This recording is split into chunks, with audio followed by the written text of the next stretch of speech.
3. All right, ladies and gentlemen, welcome back to more coLcast presents HoN Tour live from replay here of Gold Division Lower Bracket Round 6. I'm going to have PUDG taking on Absolute Legends game number 2. And, well, I'm your casting host, Beef. Joining me is Nova from QSquad357. Nova, thanks for being here. Thank you for letting me be here. Thank you for staying up so late. Yeah, no problem. All right, let's get this game started. And, well, don't want to keep you longer than necessary. You ready? I'm ready. We're on go. 3, 2, 1, go. We're at 9, Okay. 8, 7, 6. Good? Yep. Good, good, good. All right. So let us take a look at what's going on here. In Absolute Legends, the last game, Absolute Legends, went the no jungle strategy, the tri-lane on their Zephyr. Gave up some early kills after that non-stop recovery, though. Mookie's actually showing up and just playing so hard for his team. Did very, very well on that Meraxis. And look at that. Cookies has made it into the lineup here. Yep, he joined Absolute Legends for this game now. And let's see what will happen. Okay, I'm on 37, 36, 40, 39, 38. Does that match? Keeper being first lock right now. Hold on. Like, I'm at 31, 30, 29. Yep. Yeah, good enough? Yep. Okay. Alright, beautiful. Tempest being right-clicked here by Ultimate Defend.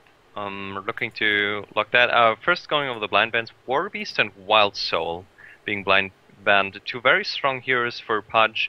But on top of that, Legion having first pick, still blind ban on the Wild Soul, indicating that Absolute Legends is not familiar with the hero or does not want to play him, at least not in this game. And then you have a Blitz lock, interestingly enough. Blitz lock indicates two things. Either they have a secret strategy with that hero, which is unlikely, or they want to see what Absolute Legends will lock now and react to it. And just making sure that the Pebbles is in this lock here. Monkey and Hammerstorm being locked on top of that. Can you hear me? Yeah, yeah. Sorry, yeah, okay, I was just letting you go. I mean, you make all these awesome points during drafting. I almost want to let you just talk the entire time.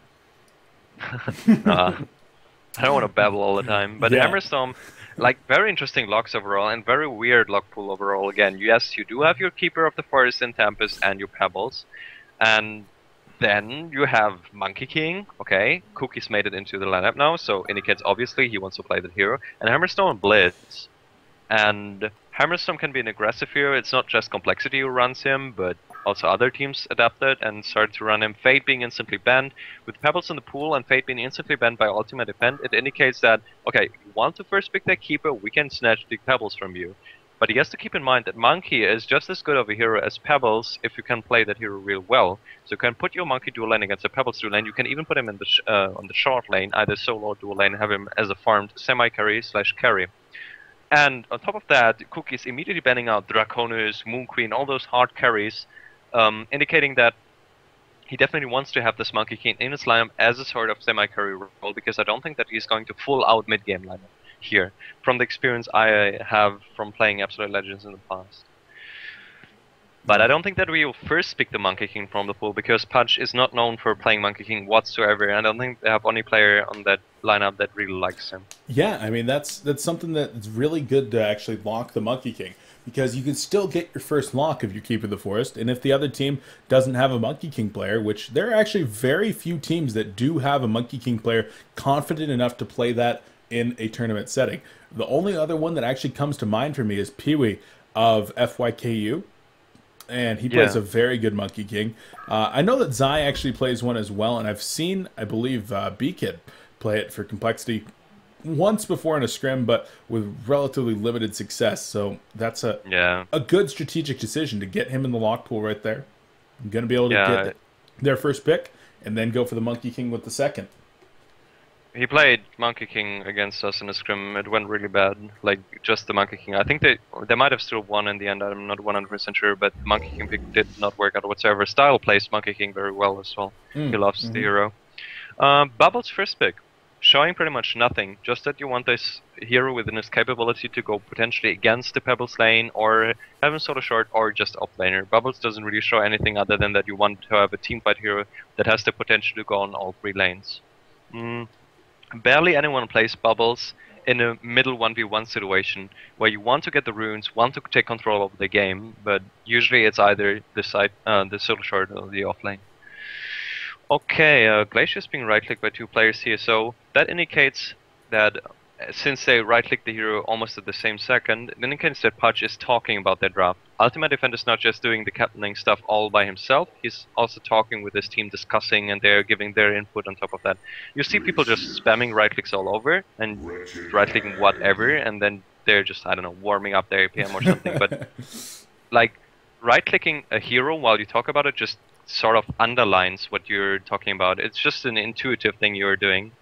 That I found that little detail a bit interesting. Glacier's Rigid Hair coming out, Glacier's a solid support, Engineer being banned, no supports in the lock pool. But the interesting part here is choosing Glacier's over a Luna. And that shows something already. It will you will see it in the later stages of the game, but for example, if you pick a Zephyr, Glacier's is better than a Luna. A Luna, however, is better against Zephyr, because against Zephyr you want to have burst damage, but with Zephyr you want to have the slow plus stun, which Glacier's provides. The Luna does not. I think it is possible that they could go for a Zephyr here. Like, okay, I've seen the stats already, the match stats, but that is just a possibility, alright? And choosing Glaciers over a Luna indicates, okay, you want the slow and the stun in the lane you're setting the Glaciers up. And you're probably not going for a tri-lane, because a Luna has a power throw level 1 that deals 140 magic damage at level 1 already. And that is one of the best heroes in a tri-lane.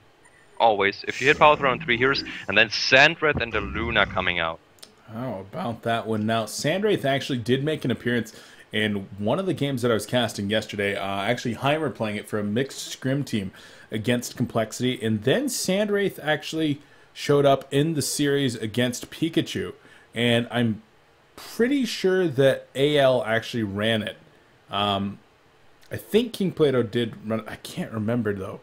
Damn, I know that Sandwraith was in the games, though, and I'm pretty sure that he did lose. What the heck is coming out right here?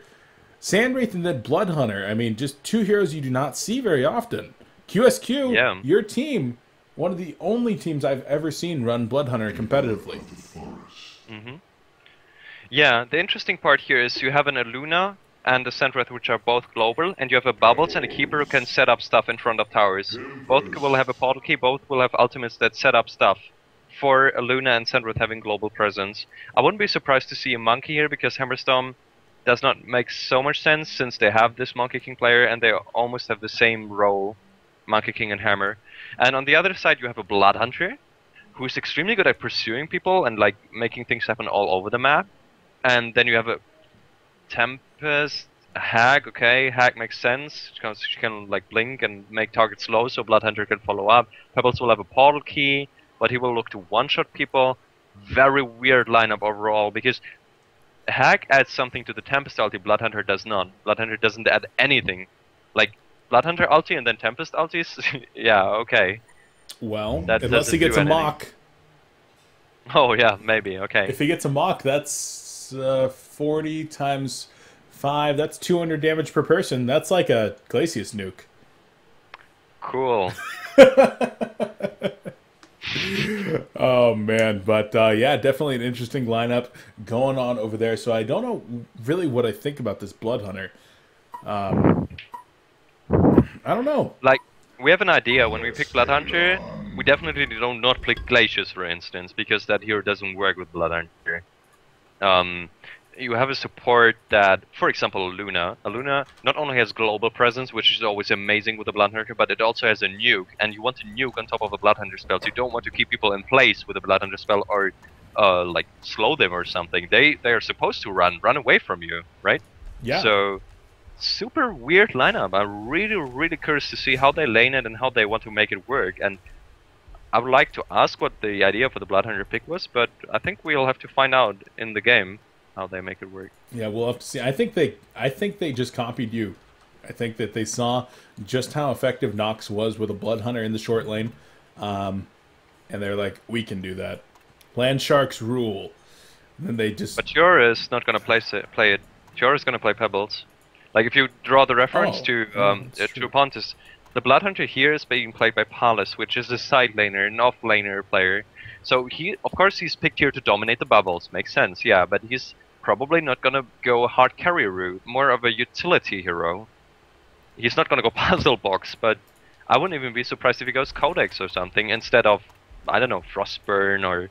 That's sad that Dawnbringer is still not in competitive play. It's gonna be a long time until the new heroes and the new items are in. Until after Season 1 is what I've heard. Oh, alright. I mean, it grants stability. I like both ways. Yeah. I don't like heroes being in too soon.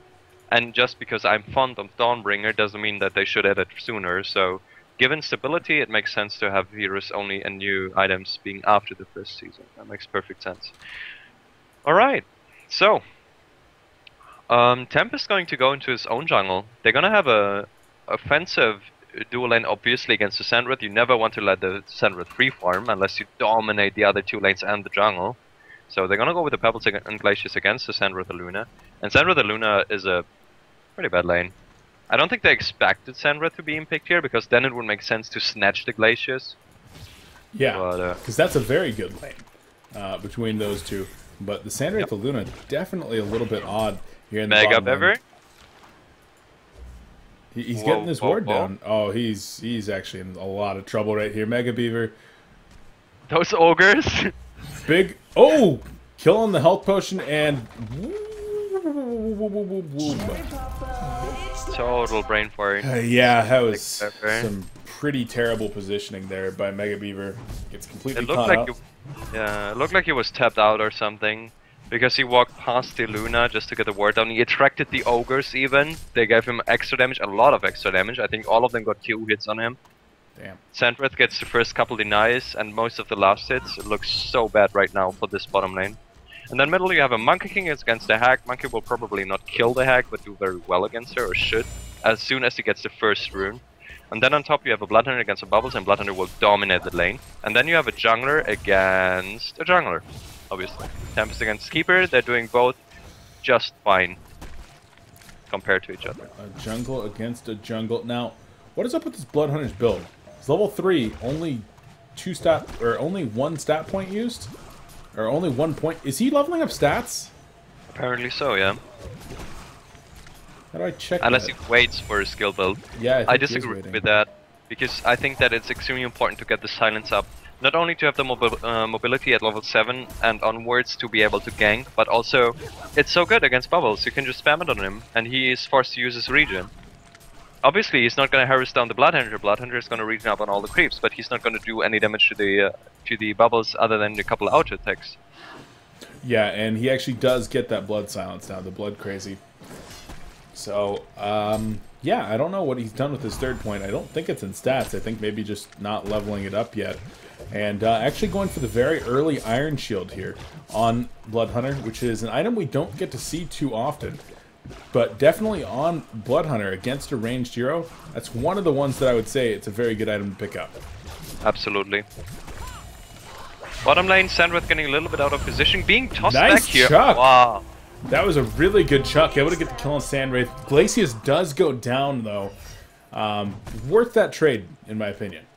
Absolutely, 100%. You like if Glacius could choose, she would trade herself 100 times for Sandred.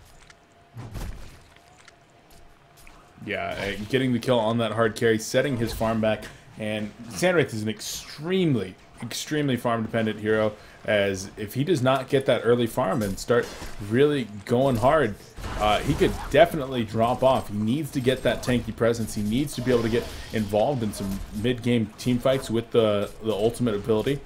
And, well, setting him back here at the beginning, that's a good start to setting him back for the whole game. Yes, definitely. Luna, having counter-warded, or actually used... No, wait, Mega Beaver blocked the camp again with another ward of sight. Smart plays coming out by Mega Beaver. He also has the rune. Does he have the rune covered? Yeah, he has the rune covered. So you spend another 100 gold just to make sure that they won't double pull here. Luna is stacking in camp right now that can't be stacked. You will notice anytime soon. But I like this play for Mega Beaver. Even though, like, I can already hear people saying it's try hard and whatnot, but that's exactly what it's about. And he is an extremely smart support. We just saw him dying Bloodlust extremely stupidly. But overall, he's a very smart player. Like, he thinks about all the things he's doing, especially in terms of warding. He's one of the players that really gives me a headache when I play against him, when I ward against him. Yeah, very good player indeed. And that's what you said, he thinks about it. And that's actually, when I get questions from people saying, Beef, how can I improve?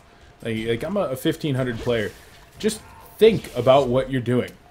If you can stop and pause the game, just think about it mentally that way. Stop and pause the game and say, at this moment, what am I doing and why am I doing it? As in the bottom lane right here, there's the Emerald Lightning going to be going out. The root comes in for Keeper of the Forest at 4.5 minutes in. And, well, there's the power throw. Desert's Curse finishes off Glacius. So they do get the kill down there. Keeper of the Forest farming so quick. But let me finish this thought. If you can think, stop and think, and have an explanation for everything that you're doing at any given point in the game and a reason why you're doing that, then you're in a good spot. A lot of times players don't do well because they're just doing something for the sake of doing it. They don't necessarily know why they're doing it, and that's when you end up making bad decisions. Yep. You copy a professional game or something and you see, okay, he does this and that, so I do the same, but you don't know why he's doing it, so you're in a completely different situation. You have different lineups at your hand and at your opponent's hand, and then you suddenly end up having a really bad decision, or even though you did exactly what the pro was doing. So it's not necessarily always good to just copy things. You also need to understand why they're being done. Yeah, very true. Now the stun going to be going out on the Sandwraith. Thunderblast is there as well. Chuck back, but once again, it looks like Glacius could be the one in trouble. No, Sandwraith will go down here. And so it looked like Glacius was going to die, but no, the Desert's Curse didn't connect right there. And Glacius able to walk away while Sandwraith takes his second death. So 1, 2, and 1 now for Mookies. Yeah, and it's kind of sad for him because with the help from Keeper and with the easy Bloodlust on the Glacius, he had the lane, I think.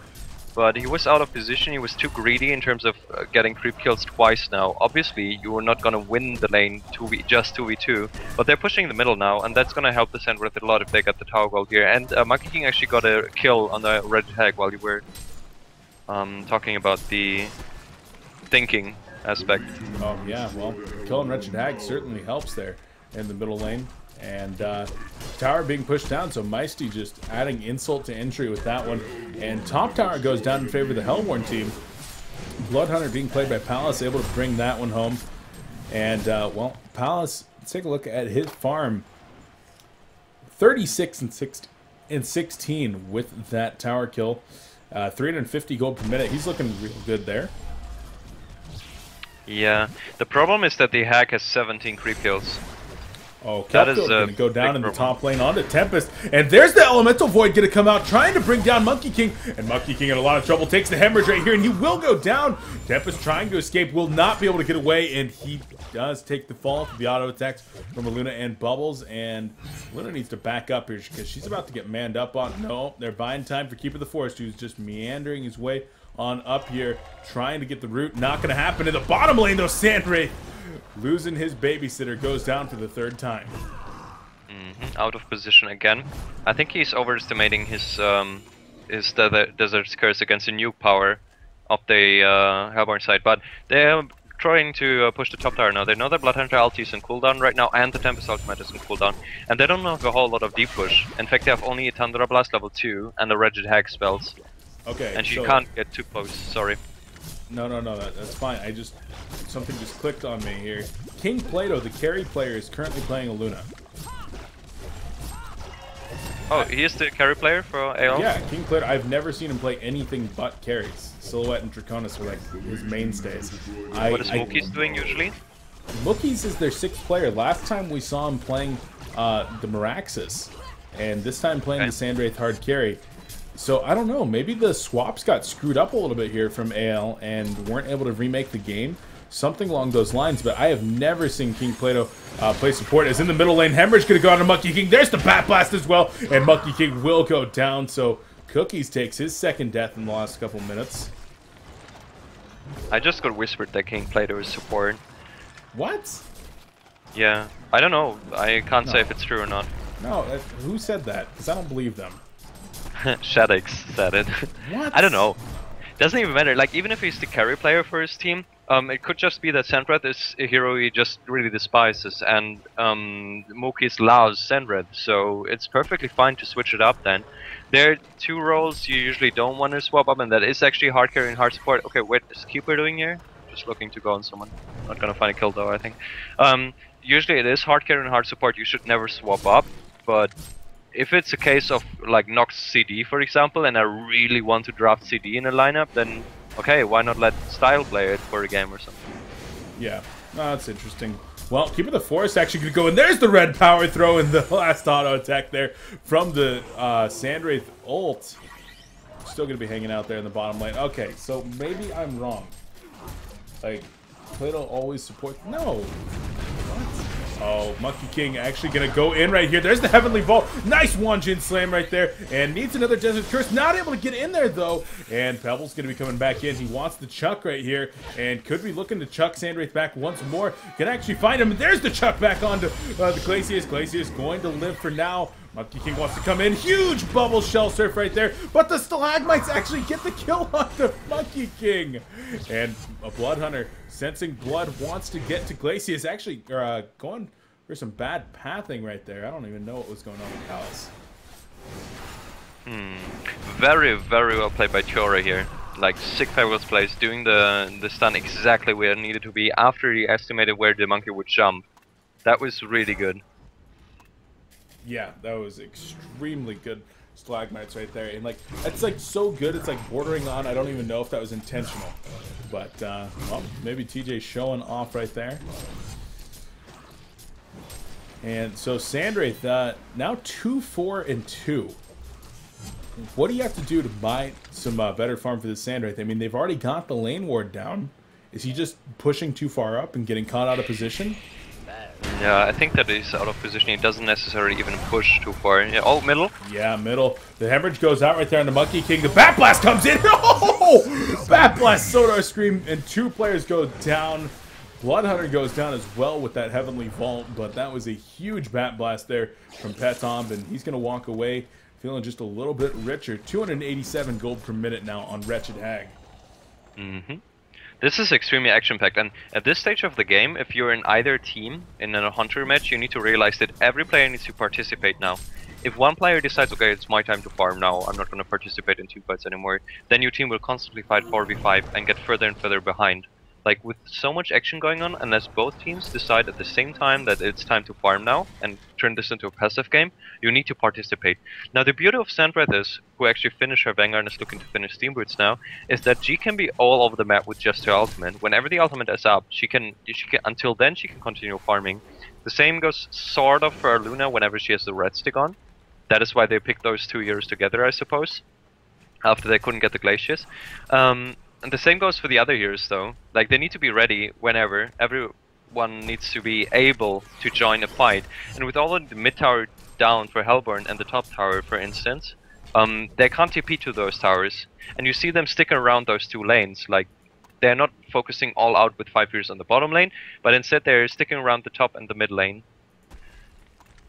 Yeah, just making sure to get their farm in those lanes. They've done a pretty good job of it. So Sandwraith, he's eventually going to get that farm, I guess, but PUDG making sure to capitalize with farm of their own in the other lanes like you're talking about. And speaking of farm, Pebble's getting very, very close to picking up his portal key. TJ has done a fantastic job. 374 gold per minute after farming out that mid lane and now pushing up top. He's going to be actually looking to land the Stalagmites, but no, not going to be using that just yet. And now has enough money to pick up his portal key. Yep, that's extremely important, obviously, for the Hellborn side, who is actually ahead in experience, even though they're behind in gold. And Sandwraith, he can stay there in the bottom lane forever now. He can just stay there. He can static farm. He should not really push, even though he's doing it right now. So actually, the team order was to push, so they can open up the other lanes potentially and force the reaction from the Hellborn team. Hag is already here though. She's stacking the engines for a third time. Or a second time, making it a triple stack. Blood Hunter. Oh yeah, Blood Hunter in some trouble. The root comes out and Palace drops the hemorrhage, but Cookies is like doesn't matter to me anymore because I'm not moving because you're already dead. And Meisty, the top farmer in the game, 397 gold per minute on Keeper of the Forest. showing off his new portal key as well as his steam boots, and looking to actually push down the tower. Level 11 here at 14 minutes in, as there's a big dive going on to Bubbles, but Bubbles gonna be just fine, and now TJ's in some trouble. Monkey King gonna come on in right here and start to try to get some damage. That's just flying all over the place, and will eventually bring down Pebbles. Nice job there from Cookies, ending the serial killer streak, and brings home the 300 gold bounty. Yep. And the Hellborn side needs to decide what they want to do now. They can't just keep going. They need to make a decision. Do we want to focus on the Sandred? Do we want to focus on the other lanes? Because Sandred ulti is down right now at the moment, and it's 2 minutes cooldown. Then we need to make a decision as a team. Do they want to train, or do they want to... I don't know. They can't really keep farming on 3 lanes. Because Bloodhunter is not as hard of a carry as a Sandred is, and they have a Monkey on top of that, who is going to outfarm the Pebbles eventually, unless the Pebbles starts to just farm. And he just got a bottle key, so he's not going to only farm. Wouldn't make sense.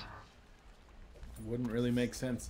Indeed. Now, Hag in the bottom lane actually does find a Luna here. Luna gets the counter ward off, but she's still in some major trouble right now. The chuck in, and Hag gets the last hit. Glacier is trying to escape from Sandwraith right now. Actually going to drop the Thunder Blast. There's the Stalagmite's Hemorrhage going to be coming out as well. And Sandwraith in some serious trouble. He drops for the 5th time. And Petob up to a legendary streak now. 5-1-2. And, well, might outcarry the Blood Hunter. Wretched Hack, though, starting to carry herself a little bit. Yep. Hag is the most important hero right now for the Hellborn side in terms of like carrying them through the mid game, because the Bloodhunter does not have like 500 GPM or something because of an absolute awesome start, and the Hag provides the damage throughout the stages of the mid game that she can make this happen. Oh, they're going in. Monkey King with the Heavenly Vault one-hit slam. Does lock down Palace. There's the Bat Blast coming in. Not really hitting a whole lot there, but TJ does go down, and now Tempest trying to walk away. Gonna break the kelp field. Don't even know if he saw that. In the end, though, he does go down, and that looked pretty good for AL. Taking 3 for nothing. And make that 4, actually, as Glacius goes down.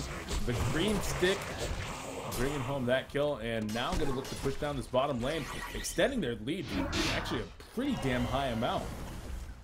Yeah, it looks really tough right now for PUDG, absolutely. They're gonna lose this tower, 100%. Their respawn timers are slow, but not low, but not low enough to defend the tower. And not only that, I mean, Sandra died a 5th time because she was actually diving into a tower, deciding she didn't die enough yet. She wants to die another time for Glacius. But they still have 3 kills on her and 3 assists with her ultimate. She actually didn't get 1 assist on in the mid lane on the Bloodhunter, which she was supposed to get. Oh, nice portal key here from the Keeper. Keeper playing really well overall right now. Hag coming in there with the sonar screaming. The chuck coming in once again. TJ just on the money with those chucks, just using the poor man's portal key. And that looks like it's going to be the end of that engagement. But yeah, Meisty playing very, very well. I had the pleasure of casting with him last night for the Sound Blaster Heroes League, and helping out with that after doing the game between Absolute Legends and Pika, the 3-game series between them, where his last game, the Purple Prophet, he actually did not have the best of games, but takes it all in good fun, like a nice guy that he is, and was able to just have fun with it. It was a pretty good game, though. His team ended up winning, and that's how they're ending up here. This time on Keeper of the Forest, though, having a much better game. Looking great so far at 18 minutes in. Someone whispered me, I think, from Spies from 007. I think they changed it so that if image doesn't do like 10% don't get an damage, I suppose you don't get an assist. That is interesting. Yeah. That is a thing I actually didn't know. Yeah, they changed that. I don't remember when that was. It was a while ago, though. So after giving Sandwraith a few buffs, reducing the cost on his Desert's Curse, reducing the cost on the ultimate and the cooldown on the ultimate, then did take away some of the abilities there, especially that assist and something else. Illusions? I think Illusions were spawning ultimate. That doesn't do that anymore. Something like that. But yeah, definitely some changes.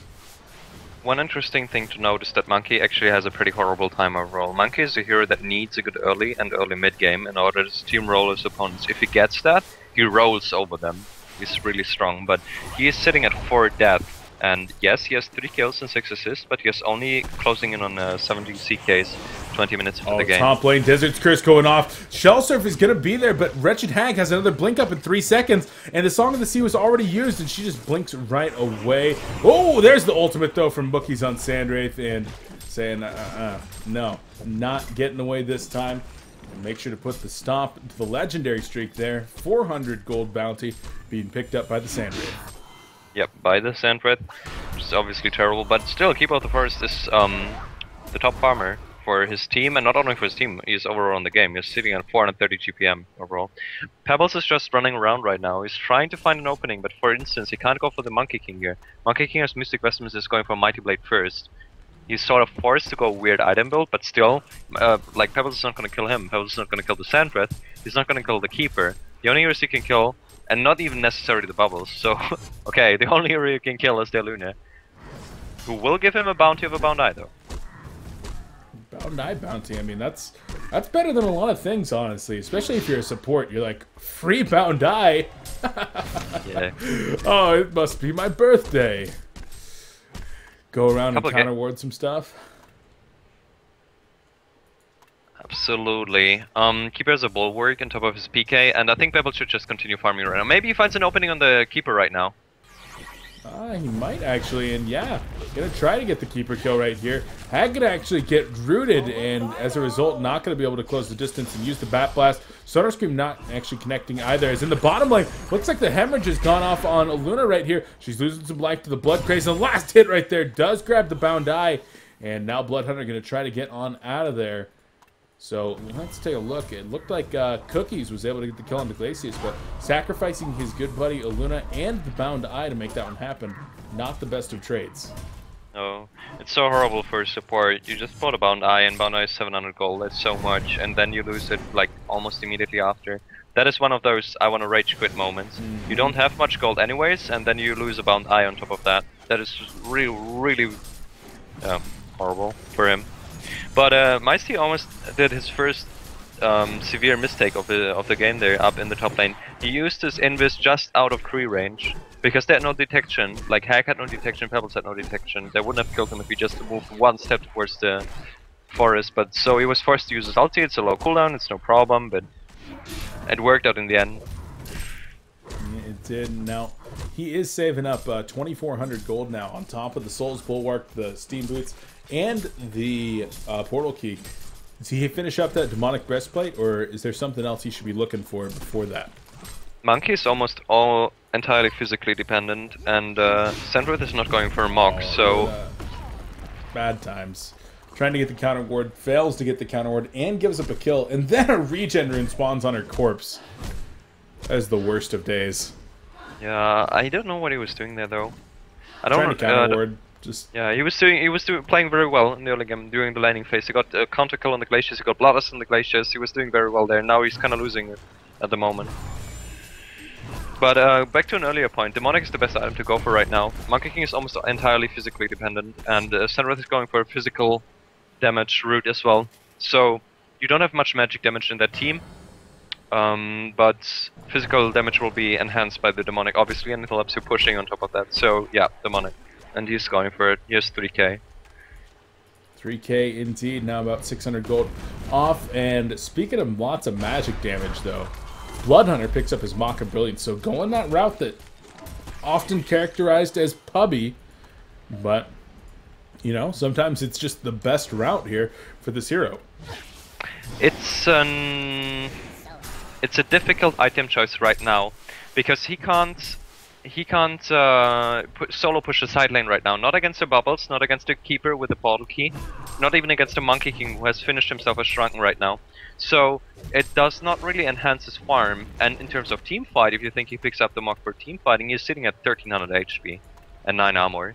So if the Legion team decides to focus him, he's dead. So I wouldn't necessarily say mock is a bad item choice, but I would say it's a weird one, or difficult one. Let's just stay with difficult. Yeah, he could definitely go down very, very quickly, but you know who isn't going to be going down so quick? That's a Monkey King. He picks up a Shrunken Head, and that's going to be his first item pick up here. As Wretched Hag getting caught out, the kelp field is there. Then she's trying not to break the kelp field, but she will and might have actually denied the experience to the opposing team by dying that way, which could have been good. But now the response here, the Stalagmites come in. There's the Chuck actually get hemorrhage on Sandwraith as well. And Monkey King coming in. There's the Vault coming in as well as the one-gen slam. Tempest does go down. Keeper of the Forest going to be dropping the ultimate as well. And they're working on that Bloodhunter. And Bloodhunter trying to escape so hard. Juking. And will he actually be able to get these jukes off? He's running so fast and he's actually going to get away right here. Going to look for the TP and he is going to escape. Oh, wow. That was beautiful by Paulus. It was not so well played by the Absolute Legends team because they could have focused him way faster. Monkey King was like changing directions. Oh, gonna find the Keeper here. Yeah, they do find Keeper, but Monkey King gonna come back in, missing his combo right there. And, well, still gonna come in with the Heavenly Vault. There's the second Heavenly Vault, and Meisty wants to come in and put... Oh, Meisty goes down. Yep, overextension here from the leading team. What I wanted to say is that... oh, Red Stick? Nope, not gonna hit. What I wanted to say is, oh, they're still going. Bloodhunter obviously having the Mog and the Blood Sense. He's gonna find the Luna, and on top of that, they got a free Luna as well. Luna's having such a bad game right now. I think she wants to, I don't know, she's thinking about suicide right now or something. Oh, sad days. Sad days indeed. Join Riser in the grave. Oh. So rude. Oh my god. I gotta control my BM. Yeah. But yeah, they like Monkey King changed directions in the team fight where it all started on the top lane, so he wasn't entirely sure whom to go next for. And you saw how with how little HP the Bloodhunter actually escaped there. So if you would have focused him a little bit earlier, then he would have died. But it's just a small thing; it's nothing major. But overall, this game is super interesting. I have to say, like. Not only judging from the stats as I've seen it, but also in the game actually. I really like it. There's so much action going on all the time. So many big plays and so many small plays. Really entertaining. 36 kills so far in this game and more counterwarding coming out from Mega Beaver. He's done such a good job with the counterwarding so far. Of course, picking up that early bound eye courtesy of King Plato on the Aluna. Certainly going to help get that map control up. And, well, as a support player yourself, I mean, once you actually take the map control, it's a lot easier to maintain it rather than just being like, okay, it's even. Just one big team fight, one good ward sweep can actually get you map control for a very long time in the game. So very nice of Luna to donate that eye. Yeah, and you're absolutely right. Once you have the map control, you set extremely open wards. Like wards that give you as much sight as possible. You don't need to hide them whatsoever. So you will always see the enemy support running through those wards, trying to ward himself, trying to find sneaky spots. So he's actually not dewarding that much with the bound eye right now, but I still like it because that makes it possible for him to keep the bound eye. And now Sandwraith choosing to go Quick Blade into Mach. Quick Blade into Mach. Not even a full Firebrand. So not even going to get the additional mobility. I don't know about this one. I mean, just 10 agility. I mean, yeah, it's going to enable you to farm a little bit better, but I don't know. No. Like, she wanted to go for Null Fireblight. I'm pretty sure about that. I don't think... Like, you have several carries where it's good to go Whispering Helm into Firebrand into a build-up item, which does not necessarily have to be Geomeda's Bane, right? So Sandwraith is not necessarily a hero of that. Yes, she farms very slow overall, but if you want to go for Mog, you just go for Mog. You don't go for Firebrand in between.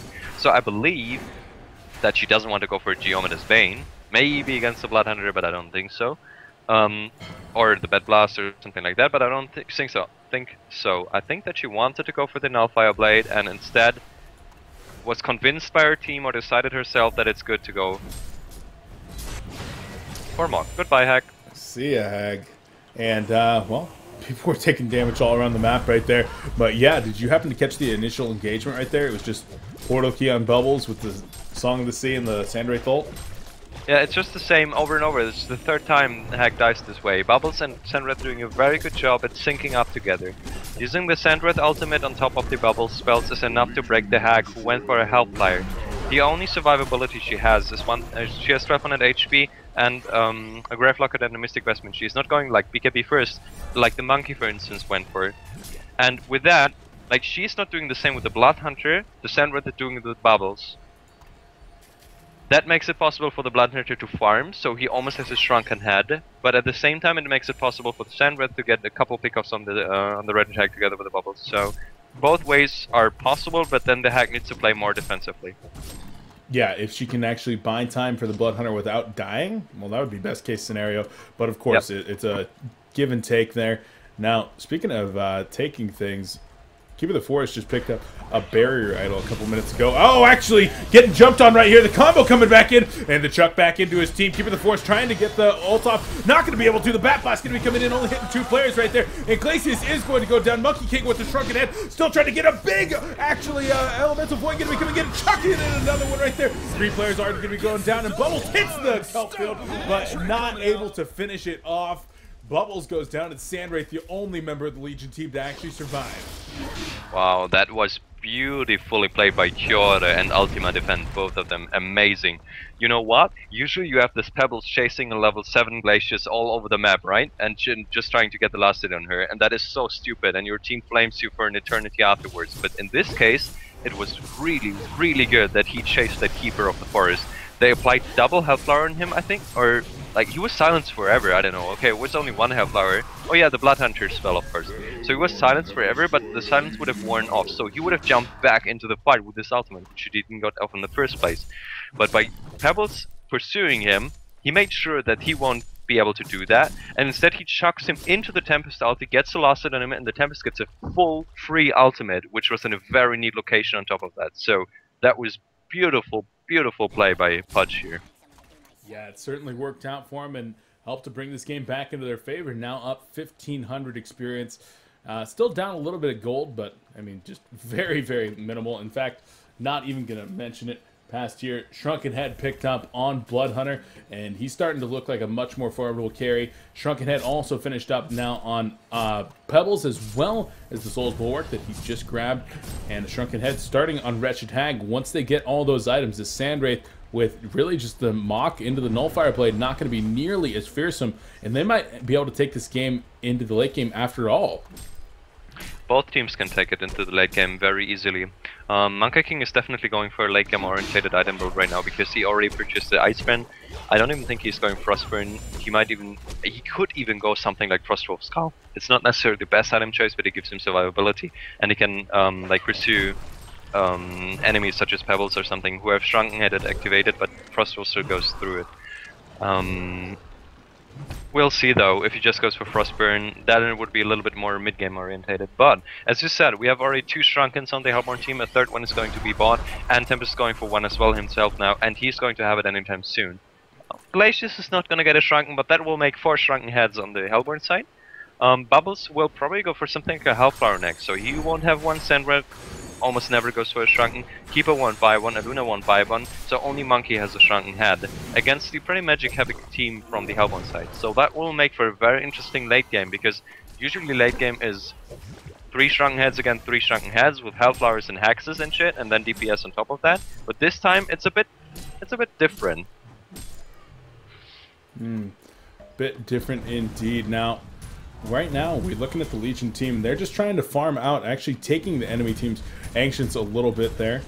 And, well, looks like they're just going to keep on trying to farm and get that Sandwraith nice and big. He did pick up the Nullfire Blade, so going to be able to get some nice purges, especially against that Sandwraith. But what do you really think that Sandwraith's going to need to build in order to take himself into the late game against this team? And as well as the Keeper of the Forest, I mean, going for the barrier idol that I was talking about right before that last big team fight, instead of the demonic you would have recommended with that Monkey King pickup. Well, we already talked about that the Hellborn team is very magic heavy. So I was actually whispered by him during this cast right now that his team was yelling at him to get barrier idol. I do not necessarily agree with that decision, because he's a counter initiator. Unless he initiates a fight that is very favorable for his team, he's going to be jumping in the middle of a fight, not at the start. So he won't apply the barrier idol to his team, right? So I don't think that barrier idol is very good right here. I think demonic would be better, because the demonic arrow is actually quite large, so you could stand at the border of the team fight and still jump in. But we'll see how that works. And like, yeah, we'll just see. But yeah, actually Frostburn purchased on Monkey. And I think to get back to your question, what Mookie should buy on a Sandred, probably something like pure tank right now, because magic damage only deals so much damage. DPS can go forever, but magic damage has its limits, not only in mana pool but mostly in cooldowns. So if he goes for Behemoth Heart next, for instance, that would be a very good item choice in my opinion. Yeah, the Behemoth Heart, of course, going to make him very, very tanky, almost insusceptible to. Wait, hold on, that's not a word. Okay, impervious. There we go. That's a word. To the Pebbles combination right there. It's not often that I get stumped for words like that, but 2 back-to-back very long days of casting. Happy to be here. But my brain's starting to go to mush, Nova. You might have to take over the entire thing. Just send me the bill afterward and we'll take care of it. But double damage Pebbles now 525 auto attack damage. Going to be looking to go on to Sandwraith, and well, actually to get in there, the ultimate going to be going off from Sandwraith. There's actually an Emerald Lightning going to be coming out, and Sandwraith not going to be going in just yet. Wretched Hag takes the Song of the Sea. Bubbles going to be the first one to go down though, perhaps. Root going to be coming in. A big Tempest Elemental Void again. Shrunken Head's going off, and the auto attack's going to be able to bring down Bubbles. Monkey King in there flipping around, trying to bring somebody down with the Heavenly Vault, and Tempest going to be going down right there. Monkey King still trying to get the one-hit slam, but Pebbles going to be trying to run him down, and the last hit right there from Bloodhunter will be able to bring down Cookies. Stalagmites on Luna gonna be able to bring her down as well. And in the end, a 4-for-3 exchange favoring PUDG. Bloodhunter and Pebbles make it out alive, as does Meisty on the Keeper of the Forest. They're only 400 gold ahead. They're 4,000 experience ahead, but only 400 gold. This game is so close and so awesome, man. It is a very good game. 49 kills, excuse me, so roughly 50 kills here at 35 minutes into the game, and both of these teams just so aggressive, getting some extremely aggressive lineups. I mean, you don't say that about a Sandwraith very often, but he's got 13 kill involvement here at 36 minutes in. He actually has been pretty involved in kills. Yeah, absolutely. I'm getting pretty hyped up right now. So now we have a gold lead for the Hellborn, for the Legion side again. Now they lost the tower. Now we have a gold lead for the Hellborn side again. Pebbles is going to work on the Demonic himself now. He almost has it. 500 gold for him. If he doesn't die anymore, you will have it anytime soon. Only 200 gold right now. Wretched Hag, she will go for, still going for the Shrunken, needs 1,800 rather for it. 800 gold. Keeper should now look to go for the Demonic. He is gonna have it in 100. And then you have a Sandwraith. Now let me see. Actually, Sandwraith could go for Shrunken herself. The thing is, last fight, she used her ulti to disable the Pebbles portal key, which was crucial. She still died in the end, but it made it possible for her to survive a little longer. The Hellflower was almost entirely useless from the Wretched Hag. But in general, for example, what you can do with the Sandwraith, you stand up in front with your Behemoth Heart and Demonic, and they use all this shit to kill you, and then you rebuy and use your ulti, and that's it. That's game. Because then you get at least one set of Rexes, if not two. But for that, she needs some survivability on top of these items which I just mentioned. So, I don't know, maybe she puts in a Shrunken in between those items or before. Yeah, I've seen Shrunken on some different heroes lately. As Sandwraith is going to hit his ult, trying to find somebody out of position. No, not going to be able to do that. Level 16, level 3 ultimate though. Only 80 second cooldown, excuse me. So able to spam that in just constantly, every 80 seconds on the dot with its low mana cost now. Able to try to find somebody out of position, and maybe once every while, you find a Glacius. You're able to kill him, kill an eye, recover it for your team, make some big plays right there. Sandwraith definitely a lot more able to get involved in team fights and ganks than he used to with some of the recent changes. And, well, maybe going to have to change up the build a little bit too. Shrunken Head might actually be needed in this game. Yep. And Glacius will have to swap out her Steam Boots eventually for her Stridus for Steam Boots. She might even try to go for an Astrolabe on top of that, because else she will die in every single Sandwraith ultimate once Sandwraith has her next item. Yeah, Mega Beaver though, I'm sure he'd love to do that. Just the life of a support. You don't know anything about it, Nova, but it's hard. Oh. It's hard being a support, okay? Oh, stop whining, honestly. Supports, it's so easy. You just, like, run around the map and put a couple words, and you can die as much as you want. You just say, I'm a support. I don't know. Support is so easy. Yeah, maybe when you're the Grand Master of supports, who knows. Kongor taking some damage here, but the Hellborn team going to choose to back on up. Saying, yeah, okay, he's a little too tanky for us right now. And Sandwraith, I just saw him pick up an Ice Brand. He's actually going to spot out that somebody was trying to come kill him. A lot of damage being done to the entire Hellborn team, though, with that ult. Like, already you see Glacius already at half-life, Tempest, half-life, Bloodhunter taking a quarter. And, well, now they're going to be making their way into the Kongor pit once again. They know that 80 seconds is now available to them without a Sandwraith ultimate, and they might be looking to bring down the big guy. Yeah, and Monkey needed to rack up his mana. He was entirely using a Sandwraith ulti like this for just scouting purposes is pretty bad, I dare say. It's even worse than a Thunderbringer ultimate. Like, you deal the same damage, okay, but you need the movability from the Sandwraith ultimate, and with that, Absolute Allegiance has no chance whatsoever to contest this Kongor. And as a result of that, you have a token on the Bloodhunter right now. Token on Bloodhunter is definitely not going to be what they want to have to deal with in the middle of these team fights. I mean, it already seems like sometimes he gets full life back just by getting a last hit on somebody with that Feast ability. But now he actually is going to get his whole life bar back when he does come back up from that token. So we'll see in the next team fight if Palace is able to do quite a bit of damage. And going for the same build that I've actually seen Nox run for you guys, the Mach into the Frostburn, I think the Shrunken Head as well. Yeah, it's very standard items on Bloodhunter. I'm not even, you know what, I'm not even sure if we were the first to run Bloodhunter. I think it might even be PUDG who were first to run him. They're known for inventive lineups. Somebody told me that. I chose not to believe him, though, because I think it was the same person that was trying to tell me King Blade was a support. And I don't know, man. I refuse to believe that. Like, even if I had, like, 10 different people tell me that, I refuse to believe it. I believe what I see with my own 2 eyes. And Sandwraith, he's going to be working toward a Frostwolf Skull. I already saw him pick up the Ice Brand, and now the Blessed Orb. What are your thoughts on this item? It's going to give him some tank. Might be a Frostwolf Skull. It might be a Geometer Bane, excuse me. Because if you go for a Frostwolf Skull, you usually start with the Ice Brand for the additional slow. It's extremely important with the Sandwraith ultimate to have the slow from the Ice Brand on top of that. I'm not even sure if the illusions apply it, but if you'd like jump around and pursue targets, it's better than starting with an ultimate orb for just a little bit of survivability. Like 10 strength is nothing. Ice Brand gives you more even. Or maybe he means 10 damage. No. Like, I think that is Geometer's Bane, but I might be mistaken, we'll see. It gives you some damage and some strength, the Ice Brand? No.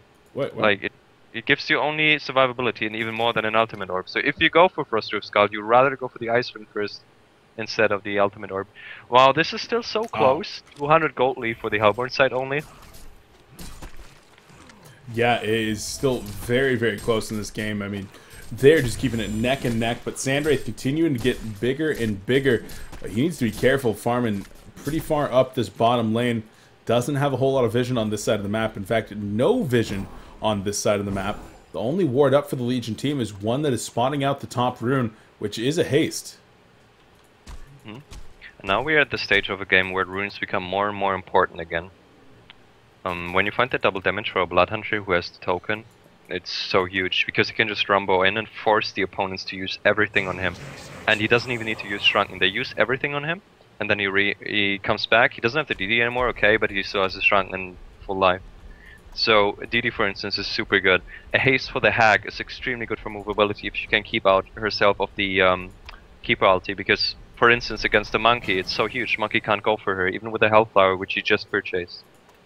Yeah, and that Hellflower hopefully going to be able to help lock some people down, but like you said, haste rune certainly helps out no matter who has that one. And speaking of big pickups, a Wingbow was just purchased by our Bloodhunter over here. He's currently 501 gold per minute, really just taking off in farm right now. Yep, he made the mock work. So, absolutely well done by him. Like, as I said before, it's extremely difficult to have the mock first on Bloodhunter when you're sitting on 39 HP against this team, but he made it work. And now he's sitting on over 500 GPM, so definitely props to Palace there, stepping up here in terms of hard carrying. Yeah, he's definitely doing it now. Demonic Breastplate's finished up on both sides. Pebbles has one, and of course Keeper of the Forest has the other. GG Slayer on Bubbles, still just kind of sitting on his portal key and his push stick like he has been for quite some time. And 43 minutes into this game, still completely even, 24 to 25.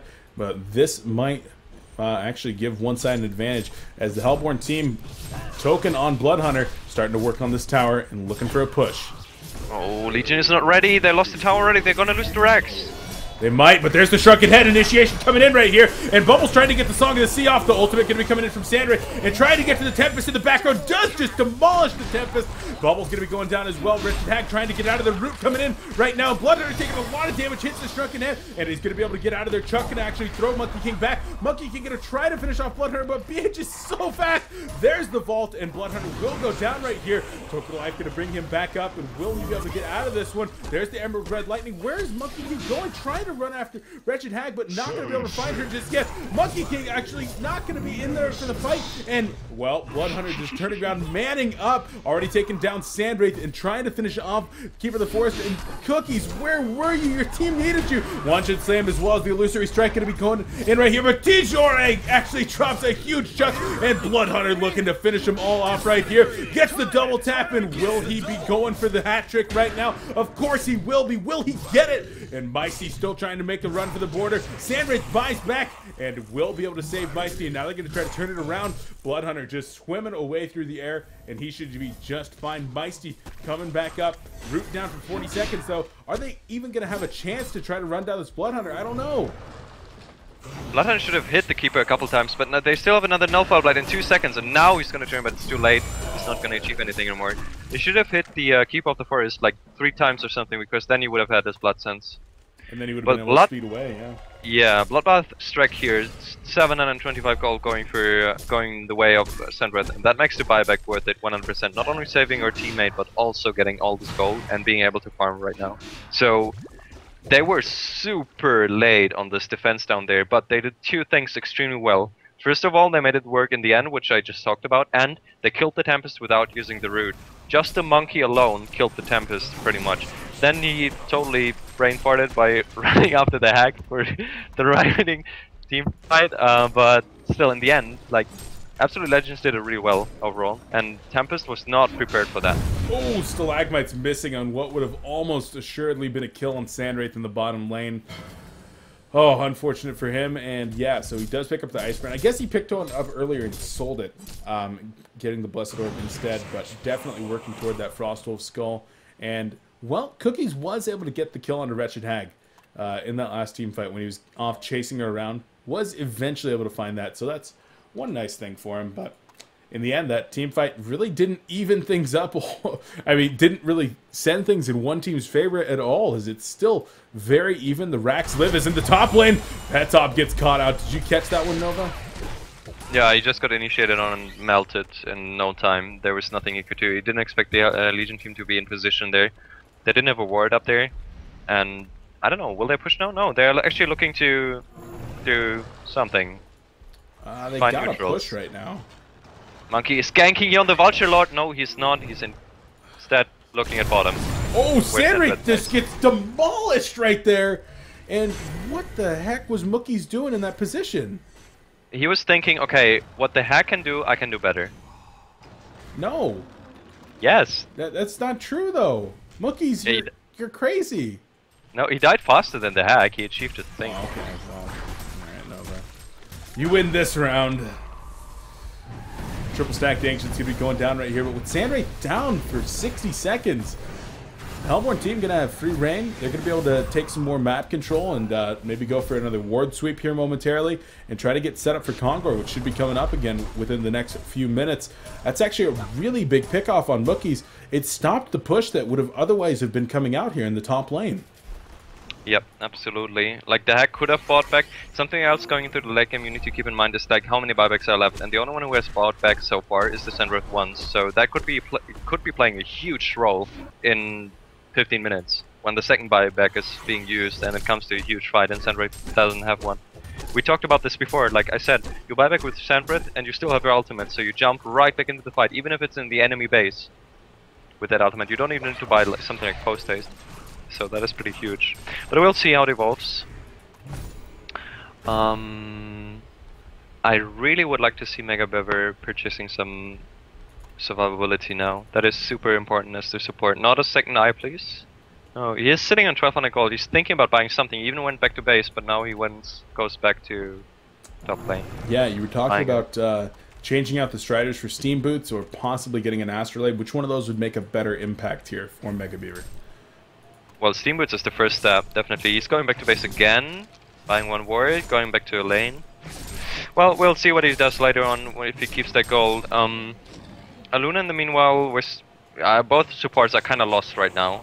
Like, they don't really know where they're placed in the game. So Aluna got picked off so many times, she died 8 times. Glacius died 10 times. It's a really, really difficult stage for supports right now. Especially, obviously, against the Sandwrath, but just in general. What are you gonna do right now? Of course, you try to get some key wards up for your team, but you don't want to get picked up again. Especially if you have a Bound Eye. Both of them don't have a Bound Eye anymore.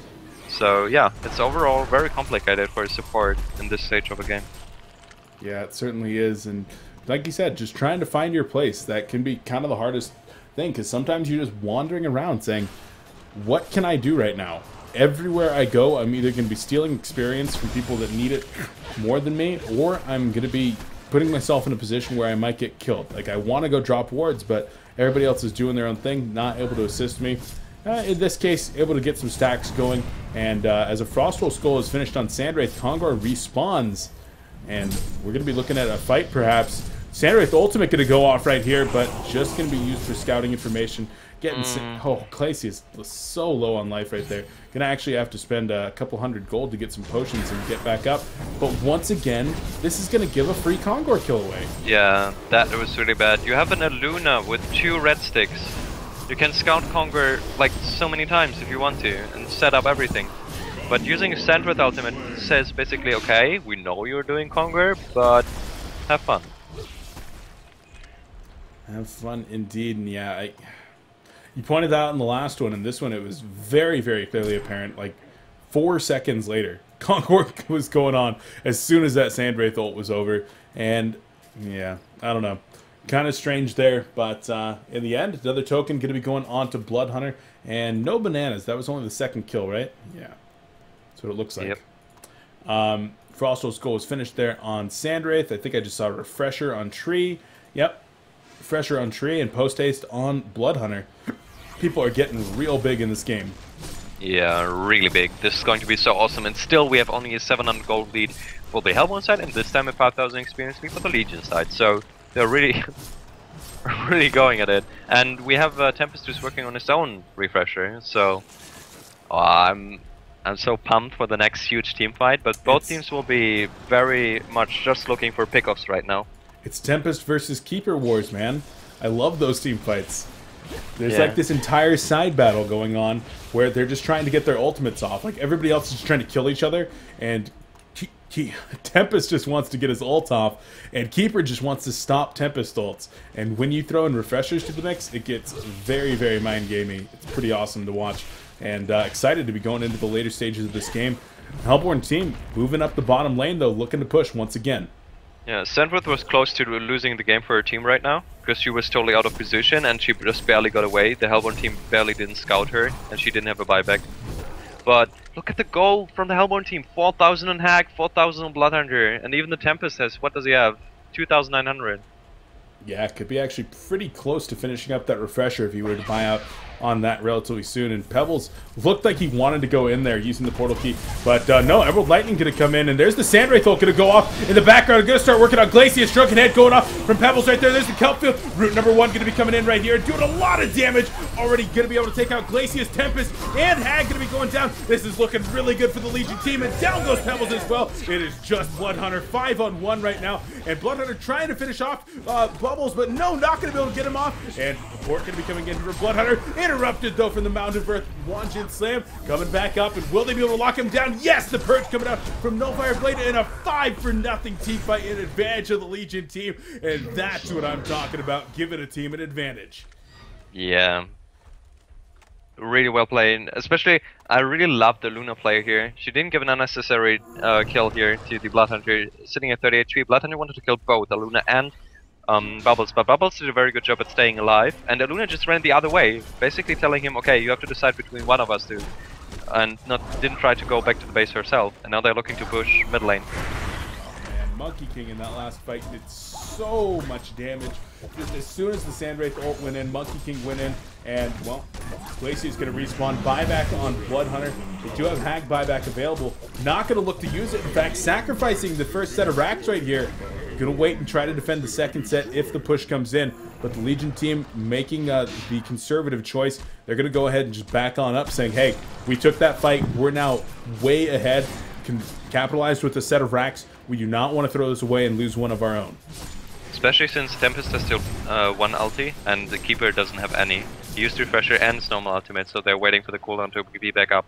Now, you need to keep in mind, like, towards the viewers, Absolute Legends already won the first game. If PUDG loses this game, they're out, and they're not even promoted to Diamond. So this is extremely important game for them. They might not lose it whatsoever. Bloodhound are trying to find neutrals, seeing that they're all being farmed. So they know that Legion has been here a couple seconds before, but they're unable to find anyone and kill him, even though they all streamed there as 5.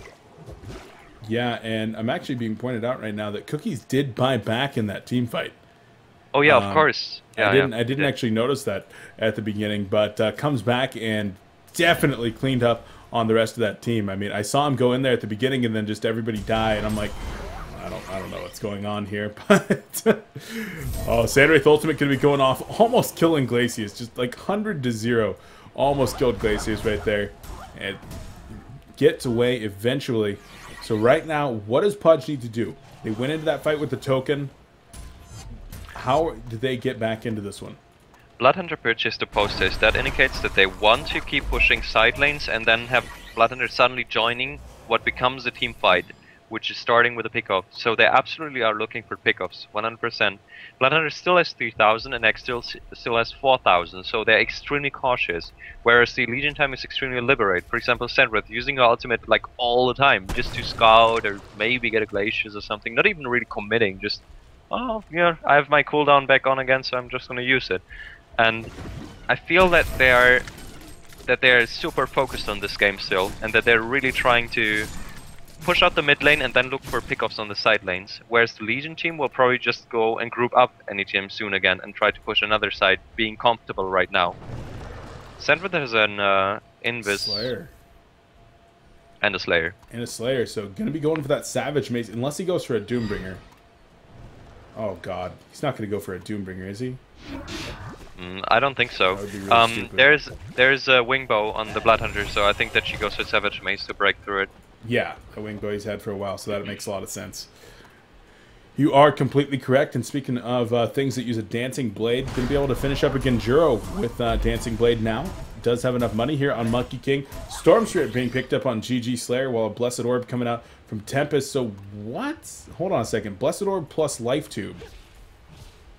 Does not make for a refresher, no. I think he sold it immediately right away. Nullstone?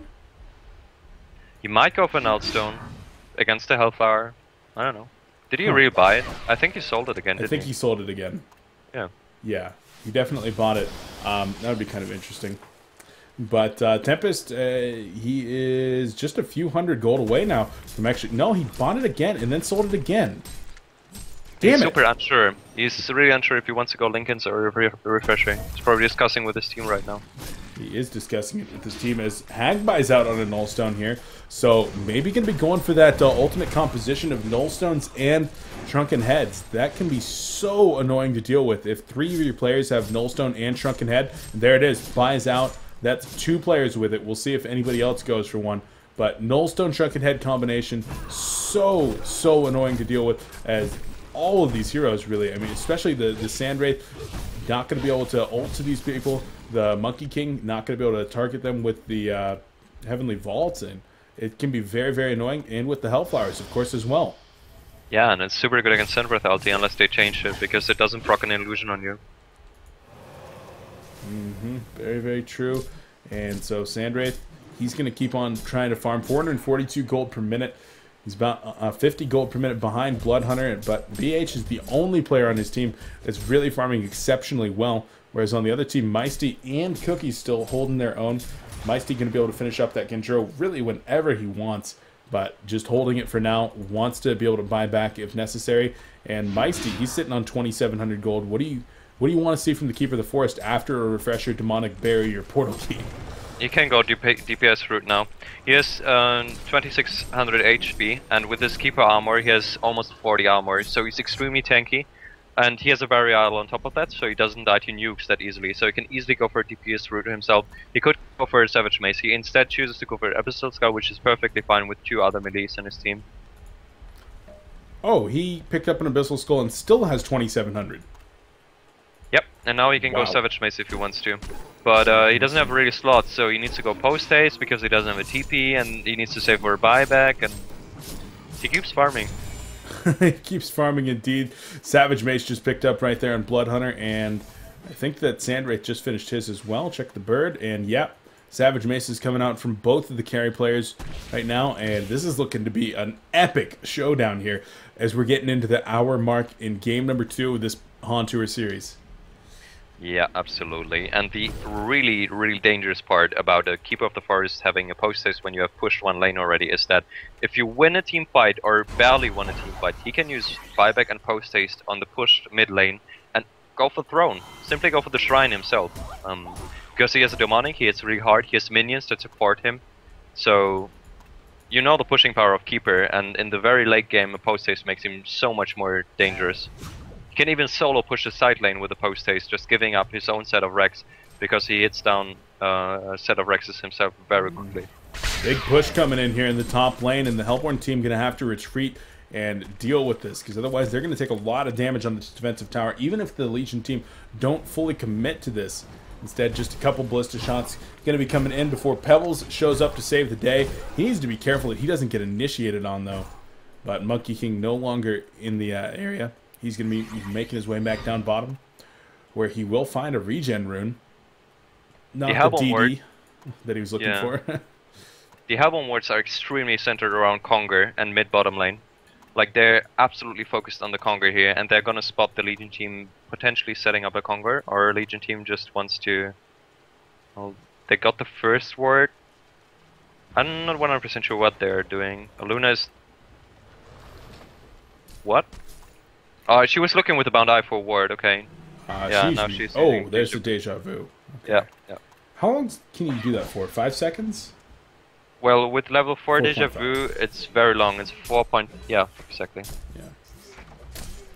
Yeah, I was a little bit concerned for her. I was like, wow, she's been up there a while. Didn't realize that she had the deja vu there. And that it was so long. Interesting. A third Hellflower finished up? Is that what I'm saying?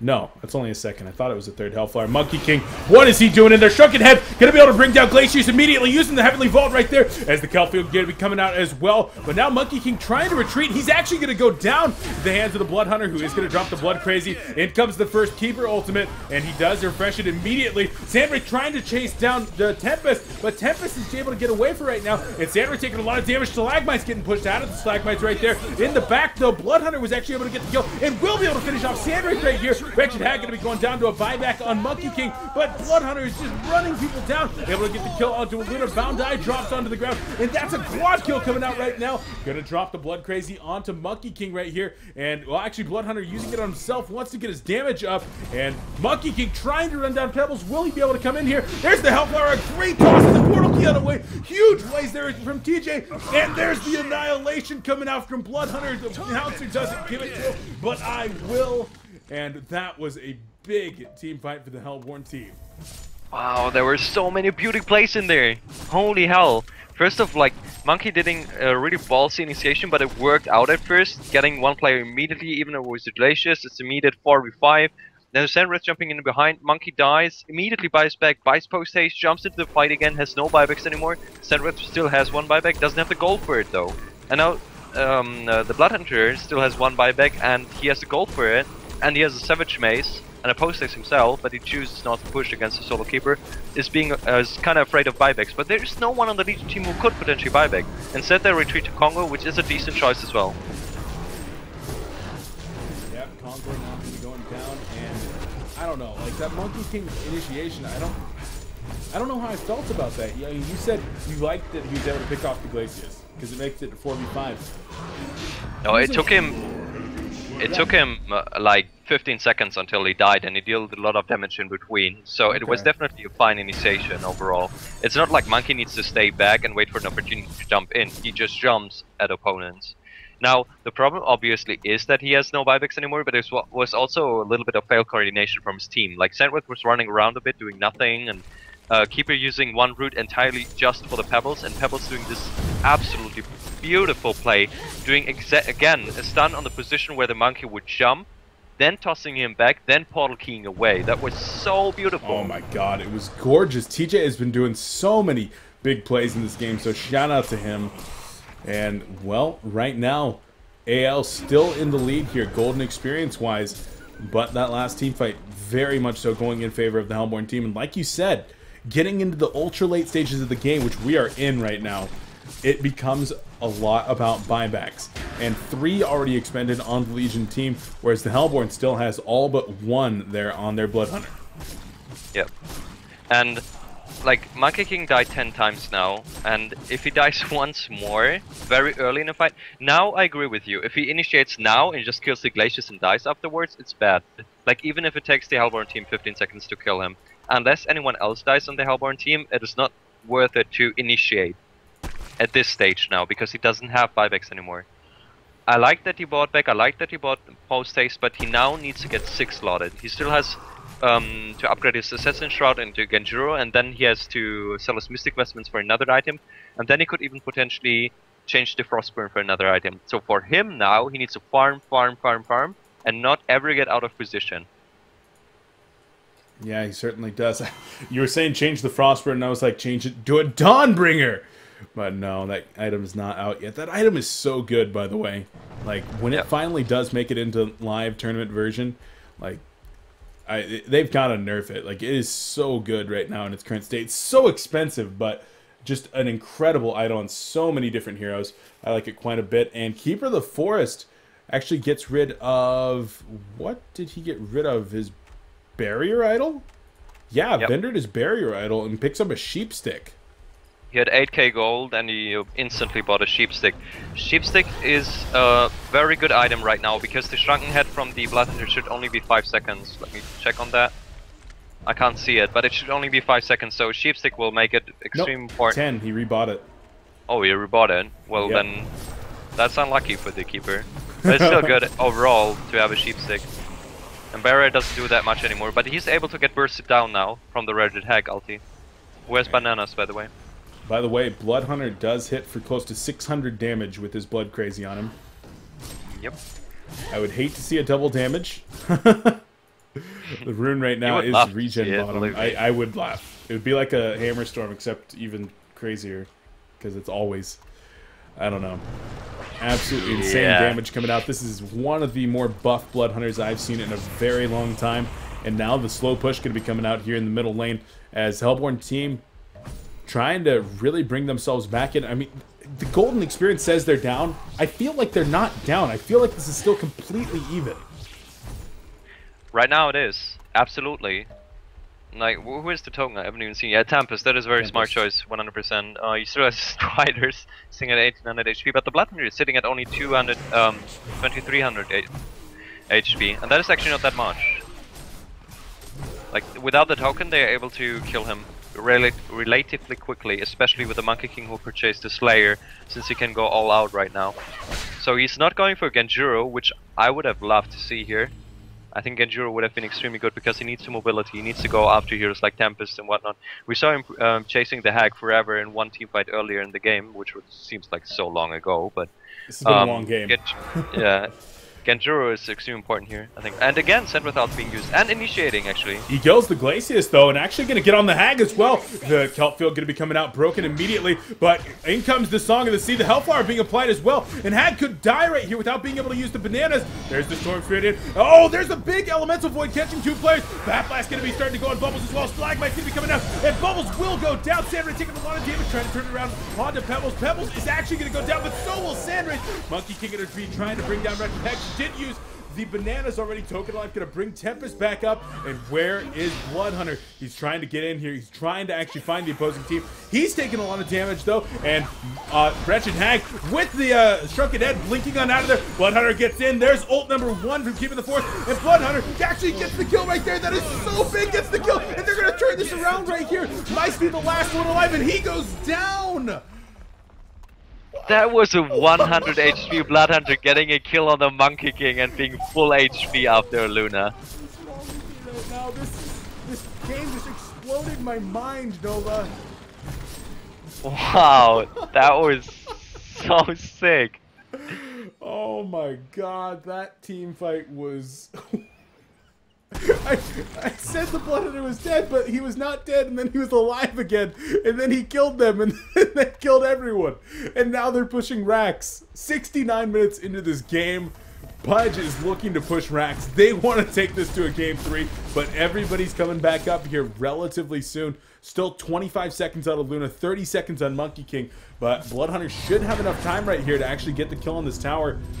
And no, gonna actually back up. Doesn't want to risk it, even though they have buyback on both Bloodhunter and Pebbles. He doesn't want to risk it. He has 6k gold, and he already rebought the Shrunken, so he's gonna change the Frostburn for another item, and he could even potentially change the Wingbow for another item. You kind of force your opponents to go for Savage Mace, which is like on other carries it would be totally normal, like a Silhouette for instance, but a Sand with the Savage Mace is not so good. Like, a Behemoth Heart deals more damage to the opposing team than a Savage Mace does, if you get my point. Yeah, so, the dispersion, for sure. Yeah, so you could actually change the Wingbow with so much gold in the bank. He can keep his buyback, he has only 1 left, he doesn't need to save up for 2 buybacks, and he should buy an item. And the Tempest has 3k right now, and the Pebbles has 3k right now. Yeah, and they're both just kind of saving up for buybacks. So if the Legion team actually pushes into the Hellborn team base, they're going to have to fight a very, very hard encounter because of those buybacks. Because you're going to have probably at least 1 buyback, more than likely like 3 buybacks. It's in the bottom lane. They're going in on Monkey King right here. He gets the invis off, uses the Shrunken Head though, and will teleport on out of there. So weren't exactly able to get the full combo off, and Monkey King does escape. And a push coming up here in the top lane. Monkey King is in base though, so he panic TP'd to base. If he was with his team, they might have been able to push with this very large creep wave and try to push down this tower, but they're gonna have to wait for him to get there. Not too long though. Monkey King, one of the faster heroes around. Oh yeah, definitely. 522 movement speed with Frostburn and Ultimate activated. We haven't talked much about the bubbles in this game because there was not much to talk about, but he's silently doing his job. He died only 6 times. He hasn't been in too much kills involved. 230 GPM, but he does have a Storm Sphere, which he used in the hack on the last fight. He can definitely use it on another hero though, that gets initiated on by the Bloodhunter or Pebbles in the upcoming team fight. And upcoming team fight indeed. There's the Hellfire going out. The Root going to be coming in. Shell Surf going to be activated as well as all these Shrunken Heads. And Elemental Void catching 2 players right there. Sandwraith inside. Bat Blast not really going to hit a lot of people because the Shrunken Heads are still there. Micey going to be going down to the front lines as does Tempest and Glacius. And Monkey can try to get out of there. A huge Storm Spirit actually going to make sure that Monkey King is able to get out. But here comes Bloodhunter trying to chase everybody down. The Emerald Red Lightning and Luna going to try to sacrifice herself right here. But Sandwraith taking a lot of damage. The Hemorrhage going to be going and Sandwraith has to man up. Not going to actually happen right there, and that is the end of that team fight. 3 players from the Hellborn side, the 3 big players trying to barrel their way down the middle lane, and they're looking for a Luna, they're looking for Rax, they're looking for something, they're looking for game number 3. Yeah, and they can definitely sense that the Sandwraith doesn't have a buyback right now because she has a Savage Mace and the Frostwolf Skull. And did she rebuy her Shrunken? Sandwraith? Can you see it? It's not showing for me, yeah. Sandwraith. Sandwraith, 9 seconds on it, so yeah. Yeah, so she did, which was probably not the best choice here, but the Hellborn team, again, as I said, they're so cautious. They don't want to do any mistakes, they don't want to lose it with one stupid fight. They do have buyback on Bloodhunter, they do have buyback on Pebbles, yet they are not going for the mid-rex. They are saying, okay, we won this team fight, we won the team fight before, we won the last team fight even without bananas and tokens, so we can do it again. So we wait for our Tempest ulti and look for another team fight. But there is a little train coming towards the mid lane. Choo choo! Kelfield going to be going out right here, and Pebbles does not actually have the Shrunken Head available because of the Hellflower. Auto attack is going to be all that they need to finish him off, but he does escape, actually hitting that Shrunken Head after the Hellflower expires and just walked right through that Kelfield, and going to be just fine. They overlap the Hellflowers, both have the almost exact same cooldown, and that's why Pebbles could use Shrunken. That's unfortunate. Sandworth looking at how low he was, but yeah, obviously we can't finish him off there. God, my mic is pissing me off so much right now. Keeps lowering itself after I yell during these team fights, so sorry about that, guys. I'm trying to get it fixed as best as I can, and I promise you I'll probably have it fixed tomorrow. Sandwraith actually going to get initiated on here, and Hellfire is going to be applied to him. Sandwraith in a lot of trouble right here. Torch Spear comes out. Bat Blast actually going to hit GG Slayer, and GG Slayer will be the first one to go down. Sandwraith manning up and actually going to be able to take out Pebble. Sandwraith going to try to get out of there as Monkey King's manning up onto Glacius, able to take down Glacius, but taking so much damage, just going to get absolutely massacred by Bloodhunter, and now Bloodhunter swimming through the air, takes an Emerald Lightning. There's the Glacial Blast onto Sandwraith, but Sandwraith in a ton of trouble. He is going to go down and does not have a buyback available. 4 players still up for the Hellboard team, and they are going to be moving up the middle lane. Now they're looking for Rax. Meisty looking to actually do some Ancients. I don't know what he's doing. Oh, he's going for the back door. Yeah, that is the smartest thing he can do right now. He should have taken the illusions with him, I feel, but it's like split-second decisions he can make there, and he's going for just the top Rax. We'll see if anyone comes to defend, but they're gonna get the mid Rax 100% here. And as you said, they don't have a buyback on Sandworth, they don't have a buyback on Monkey King, so maybe even looking to get more than just this one set of Rexes. Oh yeah, this could very well turn into a base race scenario right now. Mid and, well, mid lane being pushed by the Hellboard team. Yeah, they're going straight for the throne, and the Legion team going for Mega Creeps with GG is being called right now, and oh my god, the World Tree is going to be going down right here, and PUDG, they're trying to finish this one off, and it looks like they're going to be able to, and that's it! We're going into Game 3. Boom. Nova, that was intense. A thing of beauty. Nova, I need a cigarette after that game. I don't even smoke, but like I need a cigarette after that game. No, cigarettes are bad for you. You shouldn't smoke. But I don't know. I need something to... That was ridiculous, Nova. That was an amazing game. I'm so happy I could cast this. I am so happy that you could be here to cast this, Nova. I know that it's, what, like 3 in the morning for you over there? Yeah. I really gonna go to my girlfriend right now because I want to spend like 3 hours with her before I have to wake up her again, and she has to. So, right. But this game was so awesome. Like, just look at the stats screen again. Yep. Oh my god, 400 GPM, 380, 390, 580, 411, and 300. 700 CS here for Palace on Bloodhunter. Pretty good amount of CS. Yeah, pretty decent. 500 for Monkey, 400 for Keeper. Keeper did so well in this game. He's sitting at 4-4-18, but then just a couple of ultimates in the later stages of the game were just not absolutely spot on, and that changes so much within a team fight. And then Sandworth using so many ultimates very liberate, and maybe a bit too liberate, giving too many congers away. And but this game, absolutely awesome. Really awesome. It was a very good game. Well, Nova, thank you very much for being here to cast with me today. And, well, I'm going to be going into Game 3 right now. But that's going to do it for you. Thank you once again for being here. And, of course, any shout-outs before you do have to leave us?